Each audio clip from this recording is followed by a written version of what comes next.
រៀមចង់ជួបចរចារៀបរាប់ប្រាប់អូនថាស្នេហាបងស្មងលើស្រីសូមមេត្តាត្រាប្រណីដល់ចិត្តដែលលបបែទៅលើពិសីជាច្រើនខែឆ្នាំ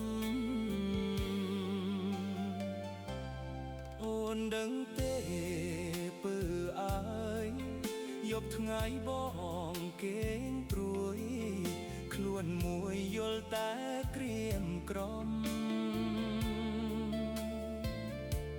ខ្យល់បកមកនាំយកអារម្មណ៍រាល់ថ្ងៃរស់ឥតទ្រនំទ្រូងរំដំក្រៀមក្រំខ្លោចផ្សាអូមាមេអើយសូមឆ្លើយប្រាប់ផងឆ្លើយមកនួនល្អឲ្យបងអស់ក្តីសង្ការកុំឲ្យបងទុក្ខាសូមអូនឆ្លើយប្រាប់ថាស្នេហាមួយម៉ាត់មកថ្លៃ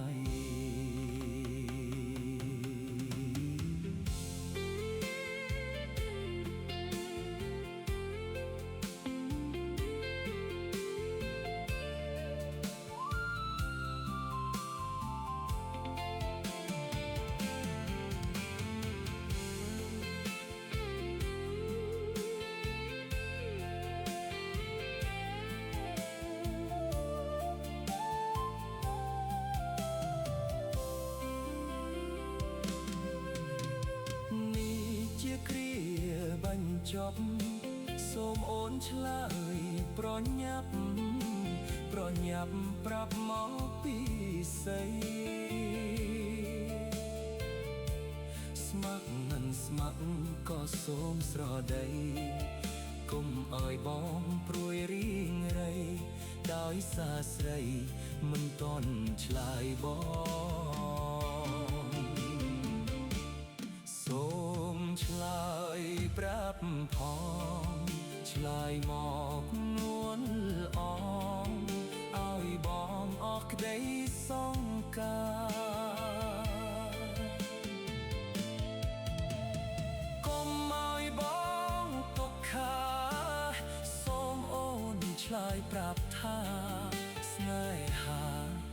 មួយម៉ាត់មកថ្លៃ